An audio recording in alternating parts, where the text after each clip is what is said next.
ডেপুটেশনের উদ্দেশ্য হচ্ছে সারা ভারতবর্ষে সহ সিএ যেখানে লাগু হয়েছে, ত্রিপুরা রাজ্যে কমিটি করেছে, এটার প্রতিবাদ করে সিএকে প্রতিবাদ করে আমরা ত্রিপুরা প্রদেশ আদিবাসী কংগ্রেসের তরফ থেকে চিফ সেক্রেটারির কাছে ডেপুটেশন এসেছি।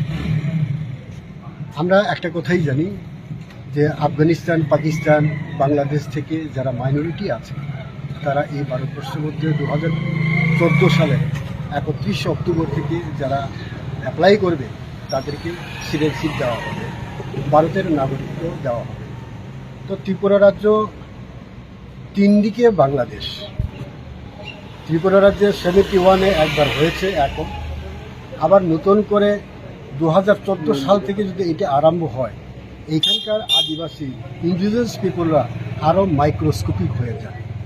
তো তার জন্য এখন যে 31% আছে, আগামী দিনে এই 31% থাকবে না। আমরা এর জন্য এটাকে প্রতিবাদ করছি যে ত্রিপুরা রাজ্যে যেন এই সিটিজেনশিপ অ্যামেন্ডমেন্ট লাগু না করে, এর জন্য আমরা চিফ সেক্রেটারির কাছে এসেছি। চিফ সেক্রেটারি আমাদের আশ্বস্ত করেছেন এটা যেহেতু ল ডিপার্টমেন্টের ব্যাপার, ল ডিপার্টমেন্টে উনি একটা ফাইল প্রসেস করে পাঠাবেন।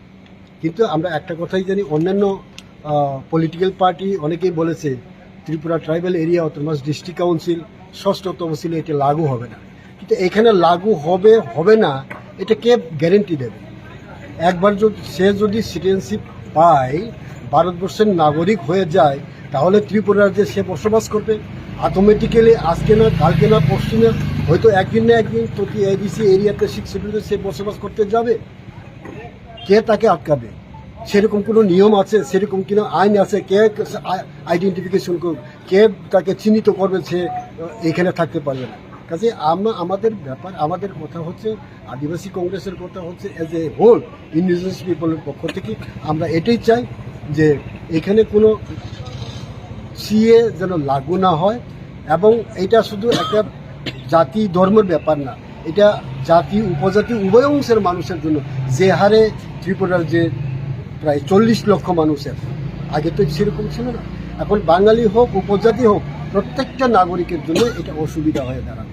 এর জন্য আমরা চিফ সেক্রেটারির কাছে ডেপুটেশন দিতে এসেছি। কারা কারা ছিলেন আজকে? আমরা আজকে উনি আমাদের প্রাক্তন মন্ত্রী মনীন্দ্র রিয়াং, দিবা চন্দ্র রাঙ্কল প্রাক্তন বিধায়ক, অসূর্য বর্মা প্রাক্তন বিধায়ক, কিরন্ত ত্রিপুরা আদিবাসী কংগ্রেসের বিধায়ক।